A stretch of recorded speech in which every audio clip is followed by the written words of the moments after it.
Okay, good afternoon, boys and girls. It's Miss Escamilla. Hey, today for your homework, you are to complete Tuesday's assignment, which will be questions number 3 and 4. We're working on the input-output tables again. And I want y'all to keep in mind, one of the things I noticed today is that when you guys were looking for your patterns, you were looking for patterns going up and down in your tables, but keep in mind that you are looking for a number rule or pattern from the input to the output, from left to right, if your tables are in columns. So be really careful about that.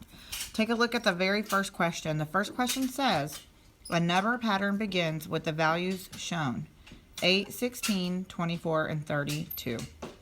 Which table correctly represents the relationship between the position of a number in the pattern and the value of that number? When you're looking, so you're going to be looking for which one of these tables represents the values that you see that are given to you up here.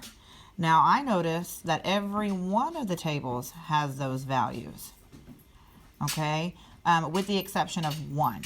So make sure that you eliminate the one that just does not make any sense at all, because those values are not provided to you in the value section. Also keep in mind that on the tables that do have these values in the value section of the table, make sure that you notice, pay attention to what the rule is and what's happening between the input and the output. You only want to choose an answer in which something is actually happening in that input-output machine. Okay, so whatever is going into the machine on the input side, something actually needs to be happening to this number to change that number. So if the number is not being changed, then that also would not be a good choice for an answer. Excuse me, sneezing in my video here. Okay, so the next question is about Miss Green. It says, Miss Green's art students need colored pencils for a project. She writes this rule to show the relationship between the number of colored pencils available and the number of students who can complete the project. So here's the rule that she says that she's writing, the relationship. Number of pencils divided by 3 equals the number of students.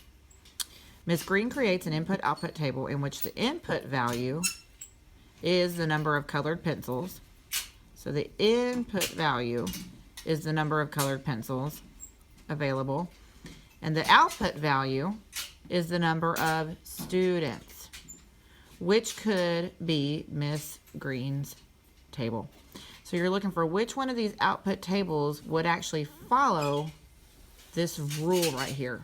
The relationship in which you are taking the number of pencils or the input and dividing that by 3, and then that will correctly give you the output. Only one of these tables is that rule correctly followed.